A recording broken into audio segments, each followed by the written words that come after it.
Bonsoir à tout le monde et merci d'être présent à cette conférence. J'excuse Monsieur le maire qui est absent pour des raisons personnelles. De ma part, je suis très heureuse d'accueillir Monsieur Schiappa de la Libre Pensée qui nous font le grand plaisir d'être avec nous pour la commémoration de ce centenaire de la fontaine de la République qui est pour nous un symbole et pour vous aussi, pour nous tous, un symbole très important de la République. Je ne vais pas m'attarder parce que je pense que Monsieur le Président de l'association de la Libre Pensée va vous dire aussi un mot. Je vous souhaite une bonne écoute. Je pense que nous apprendrons tous de très bons conseils de la part de la Libre Pensée. Merci. Bien, merci Madame le maire adjoint. Merci aussi qui est présent aussi dans la salle. Je remercie 1851, l'association, dont je fais partie d'ailleurs personnellement et qui nous a fait une prestation hier très intéressante. Je constate aussi, comme disait Colette, c'est que vous vous êtes levé ce matin pour la République, pour 9h30, c'est très bien. Juste un petit mot avant de passer la parole à Jean-Marc, qui est président de l'IREP, l'Institut de recherche de la libre pensée.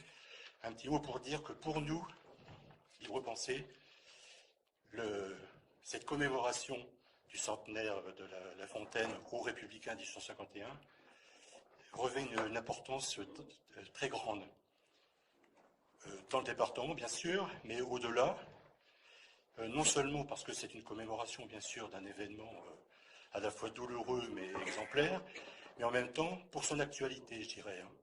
Et nous sommes très fiers à Libre Pensée, et je remercie encore une fois la municipalité de nous avoir permis de nous inscrire dans les manifestations prévues pendant ces 3 jours.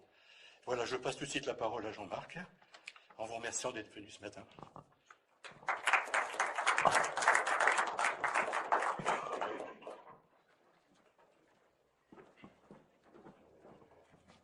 Eh bien, à mon tour de vous saluer, à mon tour de vous remercier, mesdames, messieurs, chers amis, chers camarades. Je dis également chers camarades parce que je sais qu'il y a dans cette salle des membres du mouvement ouvrier démocratique et qu'il ne faut jamais oublier le mouvement ouvrier démocratique, surtout dans une période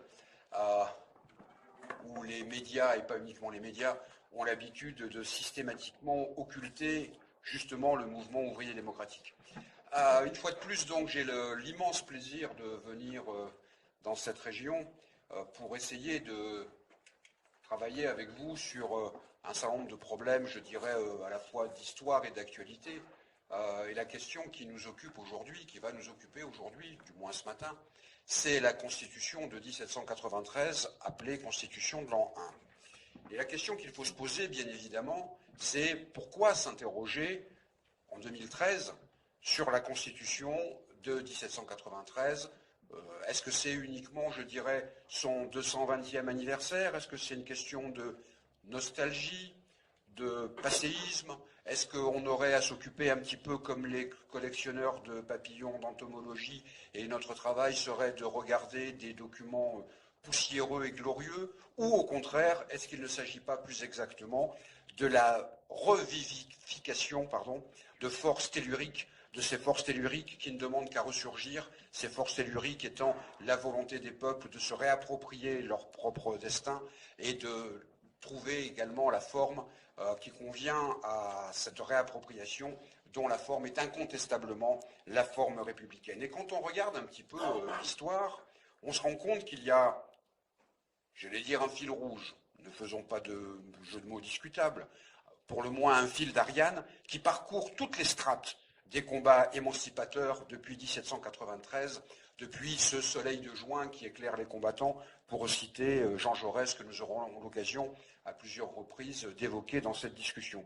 Ça commence en 93, bien évidemment, mais ça se poursuit avec les Républicains de 1850, de 1851, et nous sommes ici réunis pour les saluer, les évoquer, et, comment dirais-je, prendre appui sur leur combat pour nos combats actuels, mais ça passe également par la Commune de Paris, ça passe, je l'ai dit, par Jean Jaurès, et ça passe par les combats de la résistance et des suites de la résistance. Et justement, il faut aborder cette question de la manière suivante, parce que le grand historien Marc Bouloiseau expliquait que cette constitution de 1793, dont il est habituel, commun, de dire qu'elle n'a jamais été appliquée, c'est beaucoup plus compliqué que ça.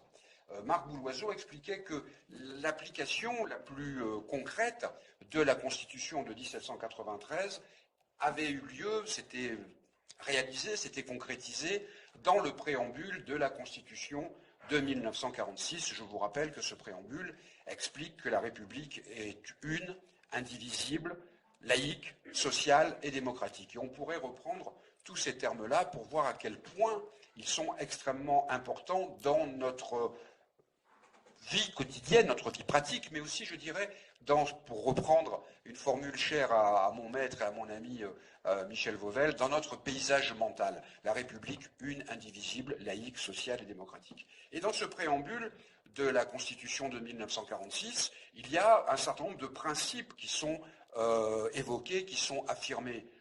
L'égalité des sexes, le droit à l'instruction, la nécessité de défendre la santé, le droit de grève.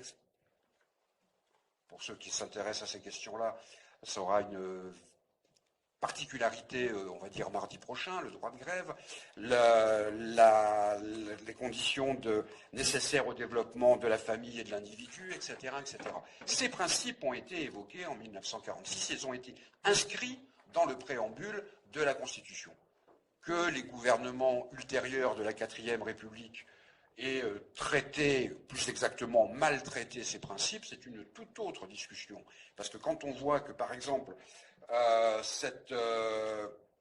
ce préambule indique que la France forme avec les peuples d'outre-mer une union fondée sur l'égalité des droits et des devoirs sans distinction de race ni de religion, les guerres coloniales qui vont jalonner l'histoire de France et l'histoire des pays concernés depuis 1945 avec les massacres de Sétif et de Guelma jusqu'à quand d'ailleurs? Jusqu'à quand peut-on dire que ça se soit arrêté quand on voit par exemple comment les syndicalistes en Guadeloupe sont traités actuellement en 2013? Donc que ces principes aient été maltraités, c'est une toute autre discussion. Ce qui nous intéresse actuellement, je veux dire ce matin, c'est de voir que l'affirmation des éléments de la Constitution de 1793 ont été vivifiés dans le préambule de 46, et ce préambule de 46, pour des raisons éminemment pratiques et éminemment pragmatiques, opportunistes, disons-le, quand le général de Gaulle a repris le pouvoir en 1958 dans des conditions que vous savez, il a gardé ce préambule pour des raisons de compromis, c'est une évidence. Et ce préambule est totalement contradictoire avec l'ensemble du texte de la Constitution de 1958, mais peu importe. Ce qui nous intéresse, nous, c'est que dans les textes, les principes hérités de la Révolution française sont encore vivants, et à partir de là, nous pouvons nous appuyer dessus. Donc cette Constitution, elle fait l'objet d'approches diverses. Et bien évidemment, quand on parle de Constitution, on est obligé, et personnellement, et pas uniquement en raison de ma jeunesse à Ajaccio, je suis obligé d'évoquer la première Constitution écrite dans le monde occidental, la Constitution de Pascal Paoli en 1755. Donc il y a eu ces différents éléments, ces différentes recherches qui vont aboutir à la Constitution de 1793. Cette Constitution, je disais, elle est évoquée de manière curieuse. Mais curieuse, c'est pas le bon terme. Cette bizarrerie d'évocation, elle est extrêmement logique. Quand le hors-série du Monde de juin et juillet 2009 avait évoqué un hors-série sur la Révolution française, ils avaient consacré quelques lignes, et quelques lignes seulement, à la déclaration de 93. Tout au contraire, les républicains que nous sommes s'arc-boutent sur ce texte. On peut dire que, par exemple, les insurrections populaires des sans-culottes de 1795 avaient comme mot d'ordre, deux mots d'ordre, du pain et la Constitution de l'an 1, la Constitution de 1793. Elle a servi de référence, et nous aurons l'occasion d'y revenir certainement, au combat de Gracchus Babeuf, de Buonarroti. Donc, ça a servi de référence à la première organisation, on va dire, qui était la conjuration de Babeuf et de Buonarroti, qui s'appuyait sur la Constitution de 1793, même si elle en connaissait parfaitement les limites. Mais pourquoi s'appuyait-elle là-dessus? Pour deux raisons. La première, c'est qu'elle avait été approuvée par le peuple, ce qui est quand même une chose non négligeable, et enfin, elle reconnaissait au peuple le droit de délibérer sur les lois, chose évidemment extrêmement importante. Si j'étais taquin, mais je ne suis pas taquin, on pourrait se référer à ce qui s'est passé en 2005, où le peuple avait voté à une question bien précise sur un référendum bien précis, et à peine le peuple s'était-il prononcé de manière parfaitement claire sur le refus du TCE, du traité constitutionnel européen, que le soir même, la minute même où le peuple avait voté, eh bien, ceux qui parlaient au nom du peuple avaient décidé de s'asseoir sur les décisions du peuple. La tradition républicaine, elle est l'exact inverse. Et ce n'est pas un hasard si, par exemple, en 1850, une société politique, qui s'était appelée la Société républicaine, qui avait été animée par ce grand républicain qui était Charles de l'Écluse, s'était constituée avec 88 comités dans toute la France, notamment avec comme revendication la Déclaration des droits de l'homme de 1793 et ce texte qui revient systématiquement, y compris avec la Commune de Paris, comme je l'ai dit, etc. Le problème est lequel? Il faudrait toujours essayer de prendre les choses dans leur contexte. 1793, la Révolution a 4 ans, et la Révolution est, une fois de plus, à la croisée des chemins. Ça va être d'ailleurs le trait essentiel de la Révolution.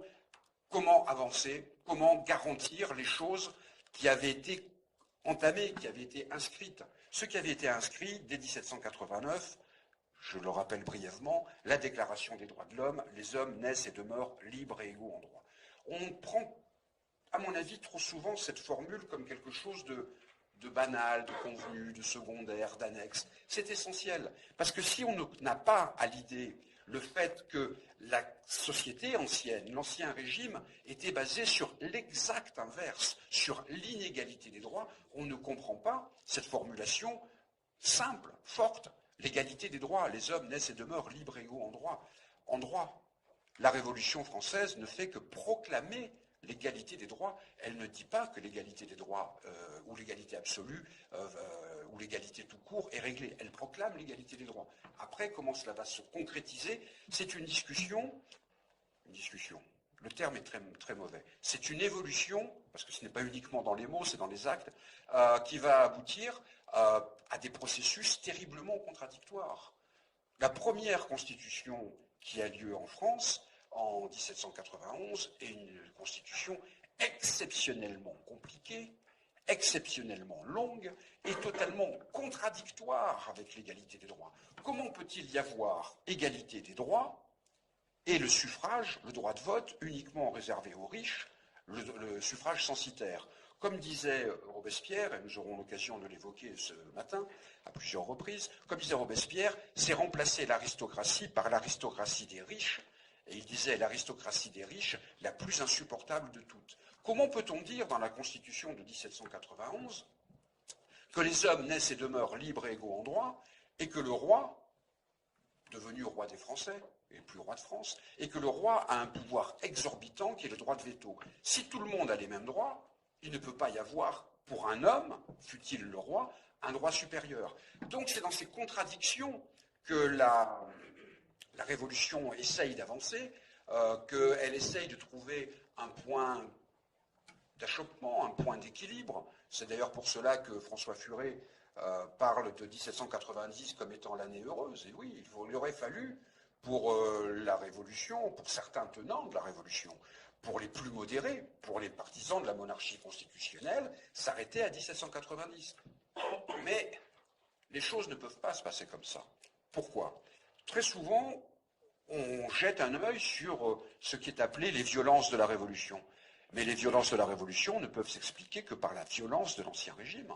Autrement, on représenterait la Révolution comme une sorte de boxeur pratiquant le shadowboxing, le type qui s'entraîne tout seul en boxant contre son ombre. Mais la Révolution, elle avait bien un adversaire. Et quel adversaire? La monarchie absolue. Et la monarchie absolue, pour la combattre, on ne pouvait que la combattre absolument. Donc, ce point d'équilibre était totalement comment dirais-je, introuvable. Vraiment introuvable. Et l'évolution a fait que la guerre étant déclarée suite aux manœuvres du roi et aux manœuvres comment dirais-je, des Girondins, il était absolument difficile pour la Révolution de combattre à la fois l'extérieur et l'intérieur. Dans une situation où, une fois de plus, Robespierre avait totalement raison, l'armée étant dirigée par des nobles, l'armée ne pouvait pas combattre pour la défense de la Révolution. Le roi expliquait dans ses correspondances secrètes que l'armée était telle qu'elle ne pouvait combattre qu'une demi-campagne. La destruction des armées françaises, l'invasion, était planifiée. Contre cela, pour reprendre une formule de Michelet, ce sont les savetiers et les tailleurs qui se sont réveillés. C'est le peuple qui a décidé de combattre pour la défense de la Révolution contre la noblesse et contre le roi. Et ceci a abouti à l'insurrection du 10 août 1792, la fin de la monarchie absolue en France. Par cette conjonction des volontaires venant de toute la France, venant à Paris renforcer les sans-culottes et éliminant le roi avant d'aller combattre aux frontières.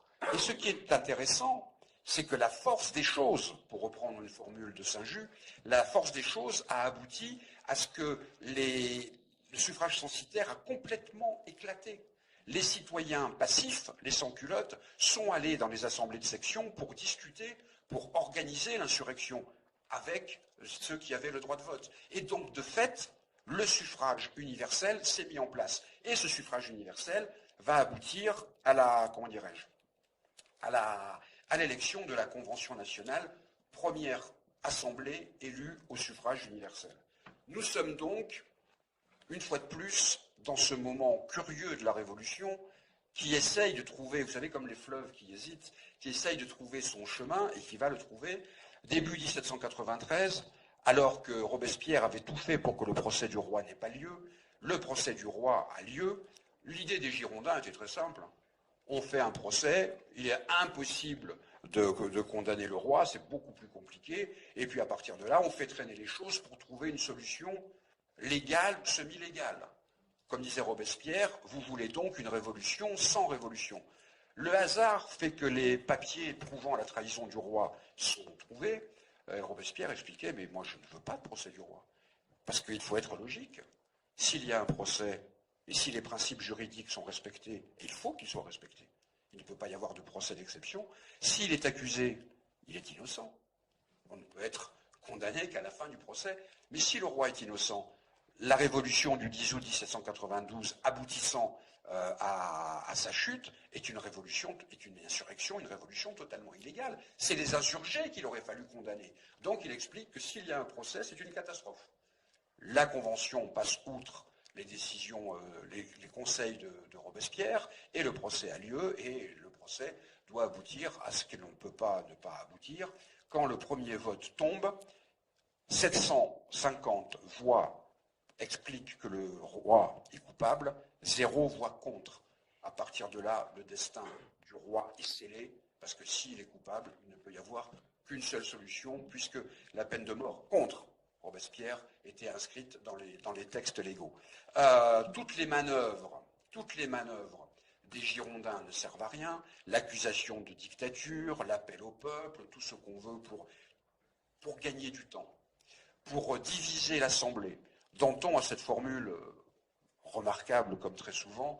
Il explique, alors que les Girondins sont en train de l'accuser, lui, Danton, avec Marat et avec Robespierre, il dit « Les Autrichiens apprendront sans frémir cette troublante harmonie. L'Assemblée est en train de se diviser avec une violence extraordinaire, alors que les troupes autrichiennes et prussiennes sont à quelques dizaines de kilomètres. Il faut trouver une solution. On voit bien que la Constitution de 1791, elle a volé en éclats. Il faut une nouvelle Constitution. Un comité de Constitution se met en place, dirigé essentiellement par des Girondins et notamment par ce grand philosophe qui était Condorcet.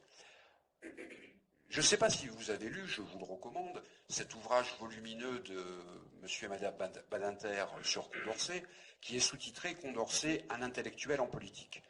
Je crois qu'il faut s'arrêter un petit peu sous le sous-titre « un intellectuel en politique ».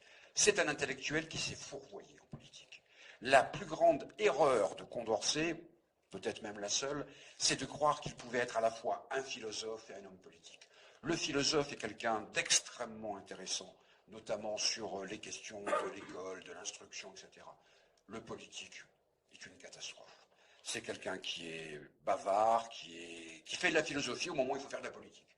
Or, je ne vais pas citer Marx, mais après tout, pourquoi pas? Comme disait Marx, les philosophes n'ont fait qu'interpréter le monde, ce qui importe, c'est de le transformer. Et au moment où il faut des acteurs politiques, le responsable du comité de constitution est, comment dirais-je, Condorcet, philosophe de tendance plutôt girondine. On ne peut pas le qualifier uniquement de girondin, mais quand même, c'est un modéré, c'est quelqu'un qui voudrait une forme de république élitiste, on va dire. Et il produit un projet de constitution qui, je cherche le chiffre exact, de 402 articles, interminables, contradictoires, et dont toute la structure est de protéger la bourgeoisie conquérante. Or, qui est en train de se battre aux frontières? Qui est en train de se battre dans Paris? Le peuple, les sans-culottes. Comme dit Robespierre une fois de plus, il faut armer le peuple. Il faut l'armer, mais pas uniquement militairement, il faut l'armer de toutes les manières possibles. Saint-Just a la formule sur cette constitution qui est très intéressante. Il dit, en fait, ce qu'on cherche là, c'est la royauté des ministres. Dans ce combat entre Girondins et Montagnards, et on voit très bien que les Girondins font absolument tout pour que la Convention n'avance pas, ne règle pas les problèmes. Pour vous donner une idée, ce qui va devenir le comité de salut public s'appelle au point de départ le comité de défense générale. Les réunions du comité de défense générale sont des réunions publiques. Comment peut-on organiser des campagnes militaires en public? Eh bien, après tout, pourquoi pas, tout se discute. On protège des généraux dont on voit bien qu'il s'agit de généraux félons.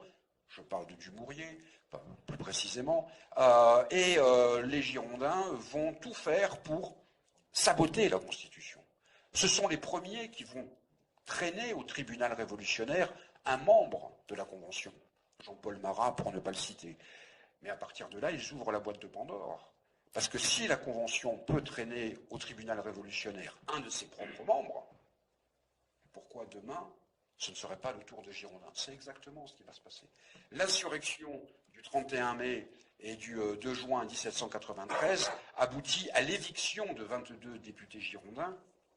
Je dis bien l'éviction, parce que ces députés, on va leur demander simplement de rester dans leurs appartements et d'être gardés dans leurs appartements, c'est tout. Cette surveillance est tellement tranquille, tellement bon enfant, tellement simple, que l'écrasante majorité des députés girondins s'échappent de leurs appartements et vont dans les provinces pour susciter la révolte des provinces contre la Convention. À l'été 1793, 2/3 des départements du pays sont en révolte plus ou moins larvée ou occupée par les invasions en révolte contre la Convention. Comment faut-il organiser les choses à partir de là? Il faut, pour reprendre la formule de Jean Jaurès, un pouvoir vigoureux et agissant. Le conventionnel Barère utilise cette phrase « La République n'est plus qu'une grande ville assiégée ». Et il faut à la fois organiser la souveraineté du peuple et l'efficacité du combat. Cette chose, ce dilemme, cette contradiction, eh bien la Convention, par la Constitution de 1793, va pouvoir la mettre en place. Pourquoi? Et on aura l'occasion de voir l'extraordinaire actualité de ce discours, parce qu'il y a un discours qui est un discours programme de Robespierre, très exactement le 10 mai 1793, donc avant l'insurrection, au moment où les Girondins sont encore au pouvoir. Mais à partir du moment où, au Club des Jacobins, il va prononcer ce discours-programme, les éléments sont mis en place. Il dit « L'homme est né pour le bonheur et pour la liberté. Fuyez la manie ancienne des gouvernements de vouloir trop gouverner. » Robespierre qu'on présente comme étant le centralisateur par extrême, c'est l'inverse. Laisser aux individus, laisser aux familles le droit de faire ce qui ne nuit pas à autrui. Laisser aux communes le pouvoir de régler elles-mêmes leurs propres affaires en tout ce qui ne tient pas à l'administration générale de la République. L'administration communale, la liberté communale, et les élus municipaux qui sont ici peuvent en témoigner bien mieux que moi. L'administration communale, cet acquis extraordinaire de la République, prend sa source là-dessus. C'est aux communes de gérer leurs propres affaires. Il continue, « Je veux que tous les fonctionnaires publics nommés par le peuple puissent être révoqués par lui, selon les formes qui seront établies, sans autre motif que le droit imprescriptible qui lui appartient de révoquer ses mandataires. » Pouvoir révoquer ses mandataires. Il n'y a qu'un seul tribun du peuple, sinon le peuple lui-même. Jamais les maux de la société ne viennent du peuple, mais du gouvernement. Et on va voir que dans la structure de Robespierre, et donc dans la structure de la Convention et le texte de la Constitution de 1793, c'est le peuple qui est au point de départ. Le gouvernement, les gouvernements n'étant, je dirais, que des exécutants, des mandataires, pour reprendre la formule suivante. Bien évidemment, il ne faut pas faire de la Constitution de 1793 quelque chose de définitif, d'absolu, la panacée suprême, je ne sais trop quoi. Il y a des choses discutables. Par exemple, et Buonarroti le reprendra quand avec Babeuf il dirigera la conjuration des égaux, il parle des idées désespérantes sur la propriété. La propriété est considérée encore comme un droit imprescriptible, malgré les réserves de Robespierre. Robespierre disait, toujours au printemps 1793, que, par exemple, pour un colon négrier, pour un esclavagiste, ce qu'il appelle la propriété, c'est ce long cercueil de bois, c'est la formule de Robespierre, qui va lui permettre d'entasser des hommes arrachés en Afrique pour les amener dans les Amériques. Donc il y a encore la propriété qui est maintenue dans la Constitution de 1793, très exactement dans la Déclaration des droits de l'homme, comme étant un droit naturel imprescriptible. Mais attention, à partir du moment où c'est inscrit, les choses sont terriblement, comment dirais-je, politiques. Si la propriété est définie par la loi, une autre loi peut définir ces choses-là. La Constitution de 1793, je dirais, ne fait que donner ne fait que. C'est le point de départ, mais il faut toujours un point de départ. Permet d'avoir le cadre politique qui va permettre de régler l'ensemble des problèmes. Cette déclaration revient sur le libre exercice des cultes. C'est extrêmement important, puisque même en 1789, la Déclaration des droits de 1789 ne parlait pas de libre exercice des cultes. Elle disait « Nul ne peut être inquiété pour ses opinions, même religieuses ». Le libre exercice des cultes montre bien que le divorce entre l'Église catholique et la France en Révolution est totalement comment dirais-je, assumé, totalement établi. L'article 22 revient sur l'instruction qui est le besoin de tous. La société doit favoriser de tout son pouvoir les progrès de la raison publique et mettre l'instruction à la portée de tous les citoyens. Mettre l'instruction à la portée de tous les citoyens. Figurez-vous que je suis enseignant au collège, c'est comme ça. Cette année, dans les classes de 6e de mon petit collège de Créteil, les classes de 6e sont à 31 élèves. Comment peut-on assurer l'instruction à la portée de tous les citoyens quand mes collègues, je n'ai pas de classe de 6e, quand mes collègues doivent faire cours à 31 élèves? C'est absolument impossible. Par exemple, pour les postes de technologie ou d'autres matières, il y a 15 postes. Qu'est-ce qu'on fait du 31e élève? L'instruction à la portée de tous, c'est une formule de 1793, mais je crois que c'est une formule totalement historique, totalement définitive. La Constitution, elle est donc votée par le peuple, par tous les départements. Ça va être extrêmement long. Certains départements, comme les Bouches-du-Rhône, les Pyrénées-Orientales, la Vendée, ne vont pouvoir voter sur cette Constitution qu'en décembre. Mais peu importe, la Constitution est votée par le peuple, et le 10 août, pour l'anniversaire de l'insurrection, il peut y avoir une nouvelle Constitution qui est promulguée, avec des délégués de tous les départements. Ça aussi, c'est une tradition de la République. Depuis la fête de la Fédération, on envoie régulièrement des délégués de tous les départements pour, comment dirais-je, concrétiser symboliquement, mais tout est symbole, concrétiser symboliquement l'unité de la nation. On ne va pas revenir sur tous les articles, ce serait fastidieux, même s'il n'y en a que 122, à la différence de la Constitution de Condorcet qui en avait plus de 400, mais arrêtons-nous sur l'article 1er de la Déclaration des droits de l'homme de 93. Le but de la société est le bonheur commun. C'est une formule d'ailleurs que Babeuf va reprendre en jouant un petit peu sur les mots, puisque pour lui le bonheur commun, ça veut dire l'abrogation de la propriété privée, ça veut dire la mise en commun de toutes les propriétés, ce qu'on va appeler par la suite le communisme. Le but de la société est le bonheur commun. Cette phrase, qui est aussi peut nous sembler banale pour nous en 2013, elle est révolutionnaire dans tous les sens du terme. Parce que si le but de la société, c'est le bonheur commun, le bonheur, on ne va pas l'attendre dans l'au-delà. Le bonheur n'est pas quelque chose d'hypothétique promis par une religion ou par un culte quel qu'il soit. Le bonheur, je dirais, c'est l'affaire de maintenant, c'est l'affaire de l'organisation de la société. Ce n'est pas l'au-delà. Et quand on parle d'au-delà, je pense toujours à cette phrase de Francis Blanche que j'aime vraiment beaucoup, quand il dit à l'au-delà, je préfère le vin d'ici à l'au-delà. Donc, c'est une rupture avec les traditions cléricales ou les traditions religieuse qui fait que l'homme serait sur Terre pour souffrir. Non, il n'est pas sur Terre pour souffrir, puisque c'est la société qui doit organiser le bonheur commun. L'article 25 de cette déclaration précise « La souveraineté réside dans le peuple, elle est une, indivisible, imprescriptible et inaliénable. » Une, ça veut dire que cette volonté ne peut pas se diviser. Indivisible, ça revient un peu à la même chose. Imprescriptible, on ne peut pas supprimer la souveraineté du peuple. Là, tout le monde pense à ce qui s'est passé en 2005 et au référendum.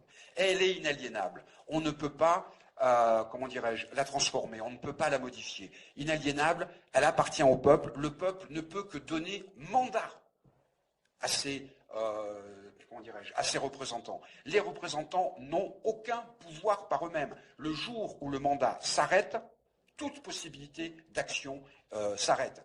Toute possibilité de représentation s'arrête. C'est le peuple qui est à la base de tous les pouvoirs. L'article 32 reconnaît le droit de pétition. Cet article 32 précise il y a le droit de présenter des pétitions aux dépositaires de l'autorité publique qui ne peut en aucun cas être interdit, suspendu ni limité. Quand on lit les procès-verbaux de la Convention, c'est toujours intéressant. Ça commence toujours par la lecture des pétitions, alors parfois même de poèmes qui sont venus, qui sont récités en hommage à la Convention. Certains sont de grande qualité, comment dirais-je? Certains sont de grande qualité. D'autres, je me mets à la place des conventionnels qui ont dû entendre un certain nombre de platitudes rimées, mais enfin c'est comme ça fait partie des obligations démocratiques. De la même manière, les articles 39 et 40 précisent que le corps législatif est indivisible et permanent. Sa session est d'un an. L'Assemblée se réunit une année complète. Ce n'est pas comme nous voyons la session d'automne, la session de printemps, qui dirige quand le Parlement n'est pas, comment dirais-je, n'est pas réuni. Ça peut être n'importe quoi. Là, c'est la base, c'est la Convention. C'est la Convention qui, par la Constitution, cette Constitution, va réunir le pouvoir législatif, le pouvoir exécutif et même, d'un certain point de vue, le pouvoir judiciaire. Il rappelle l'article 4, très intéressant l'article 4, sur la citoyenneté. Tout homme né et domicilié en France, âgé de 21 ans accomplis, tout étranger âgé de 21 ans accomplis qui, domicilié en France depuis une année, y vit de son travail, ou acquiert une propriété, ou épouse une Française, ou adopte un enfant, ou nourrit un vieillard, tout étranger, enfin, qui sera jugé par le corps législatif avoir bien mérité de l'humanité, est admis à l'exercice des droits de citoyen français. La conception de citoyen français, c'est formidable, c'est même émouvant, parce que le citoyen français est obligatoirement quelqu'un qui est généreux. Donc quelqu'un qui nourrit un vieillard est obligatoirement, ou qui adopte un enfant, est obligatoirement citoyen français. Je ne vais pas être cruel, mais il y a un certain nombre de discours xénophobes, honteux, contradictoires avec la tradition de la République française, qui sont tenus malheureusement d'un peu partout dans ce pays, et y compris à des postes de responsabilité. Bien évidemment, nous sommes obligés de citer l'article 35, qui est connu à juste titre, qui termine la Déclaration des droits. Quand le gouvernement viole les droits du peuple, l'insurrection est pour le peuple et pour chaque portion du peuple le plus sacré des droits et le plus indispensable des devoirs. C'est une formule sur laquelle il faut s'arrêter, parce que c'est quand même extraordinaire. Voilà un gouvernement qui prévoit sa propre subversion. C'est-à-dire que ce gouvernement qui est au pouvoir par une insurrection, écrit lui-même, cette convention écrit elle-même que l'insurrection peut être considérée comme quelque chose, comme un droit et comme un devoir. Mais attention, c'est à la fois politiquement quelque chose d'extrêmement avancé, mais c'est aussi, et c'est surtout, la justification de l'insurrection du 10 août 1792. La Convention n'oublie jamais qu'elle est venue au pouvoir par une insurrection. À partir de là, est-ce que tout est réglé avec ce texte? Bien évidemment non, mais le cadre est donné. C'est le point de départ qui permet de régler un certain nombre de problèmes, de régler tous les problèmes. Est-ce qu'on peut dire que cette Constitution, comme vous le savez, elle n'a jamais été appliquée? Elle a été mise le 5 septembre 1793 dans une arche de bois qui était une arche sacrée, à juste titre, mais pour des raisons de guerre civile, de guerre étrangère, elle ne pouvait pas être appliquée. La question qui se pose, qui est une question, je dirais, un peu curieuse pour les historiens, est-ce qu'elle était applicable? Elle n'a pas été appliquée. La question de savoir si elle était applicable est une question sans réponse. Ceci étant, écoutons quand même l'appréciation de Jaurès. Elle était pleinement, et on cherche en vain, ce qui, dans ses principes ou dans son mécanisme, pouvait faire échec à son application. Elle avait pour soutien toute la vie révolutionnaire, toute la vie nationale, dans ces 4 années qui avaient fait œuvre de siècle, absolument. Il suffit de lire 93 de Victor Hugo pour voir à quel point c'était important. La souveraineté nationale était déjà un principe et un fait. Le suffrage universel avait fonctionné pour l'élection de la Convention. Et à partir de là, il explique en quoi cette Constitution répondait bien aux conditions vitales de la Révolution, à la réalité politique et sociale de la France nouvelle. Tout ce qui s'éloigne d'elle dans les constitutions plus modernes est une concession à l'esprit de défense conservatrice et de privilège ou un reste des habitudes monarchiques. Elle est le type de la démocratie française. En s'y ralliant, Robespierre réservait tout l'avenir, toutes les possibilités du développement social. C'est exactement cela. Cette Constitution permettait les possibilités du développement social. Parce que bien évidemment, par exemple, dans la Constitution de 1793, rien n'est dit de l'abolition de l'esclavage. Mais cette Constitution, cette logique, cette matrice permet qu'en 1794, sous l'impulsion de Robespierre une fois de plus, c'est la Convention qui va abolir l'esclavage, dont il ne faut jamais oublier que cette abolition est la première abolition de l'esclavage dans l'histoire du monde. Et, comment dirais-je, ce n'est pas un hasard, c'est en 1795-1796, les derniers révolutionnaires, ceux qui s'appelaient les égaux, ce qu'on va appeler les babouvistes, se réclamaient de cette Constitution. Oh certes, pour reprendre la formule de Buonarroti, on regrette d'y trouver des vieilles, désespérantes idées sur le droit de propriété, mais il dit que c'est secondaire, il dit « Quoi qu'il en soit, il n'est pas moins que le droit de délibérer sur les lois attribuées au peuple, la soumission des mandataires du peuple à ses ordres, la presque unanimité des voix à laquelle la Constitution fut acceptée, la firent regarder à juste titre comme le palladium, le point le plus important, de la liberté française. » Et c'est pour ça qu'il y a cette tradition. Quand Buonarroti écrit ça, c'est formidable de savoir que quand Jean Jaurès rédige l'histoire socialiste de la Révolution française, il a sous les yeux le texte de Buonarroti qui retrace l'histoire de la Révolution française et de la conjuration pour l'égalité dite de Babeuf. Et Jaurès, à un moment, a une longue envolée formidable, comme toujours chez Jaurès, dans lequel il rend hommage à Robespierre, qui se termine par la phrase bien connue « C'est à côté de Robespierre que je vais m'asseoir à la tribune des Jacobins ». Il prend sa responsabilité, lui, Jean Jaurès, le patron, si vous me permettez le terme, du socialisme français. Il se revendique de la continuité Robespierre-Jaurès, en passant par Buonarroti. Et c'est cette continuité qu'on va retrouver à différentes reprises, qu'on va retrouver bien évidemment au XIXe siècle avec les républicains insurgés de 1851, avec les communards de 1871, avec le mouvement ouvrier démocratique que j'ai évoqué au début de mon intervention. Comment les choses vont-elles se dérouler par la suite? Eh bien, j'ai cité Victor Hugo, c'est une chose très simple. L'avenir, Victor Hugo disait, l'avenir est un fantôme aux mains vides qui n'a rien et promet tout. Comment le peuple français va-t-il se réapproprier les traditions de la Constitution de 1793? Va-t-il se réapproprier les traditions républicaines? Va-t-il reprendre son destin en main au moment où, tout le monde le sait, ce n'est plus au Parlement en France que les lois sont décidées. Dans le meilleur des cas, c'est le Fonds monétaire international ou l'Union européenne qui dicte ces lois et que le peuple français n'a absolument plus son mot à dire. Il le dira à un moment. C'est une certitude. Quand, comment, où, personne ne le sait. Mais ce que nous pouvons savoir, ce qui doit être, je dirais, à la fois notre certitude et notre espérance, c'est qu'il y a un avenir à la République. Il y a un avenir à la République.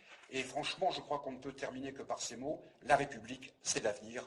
Je vous remercie infiniment de votre patience.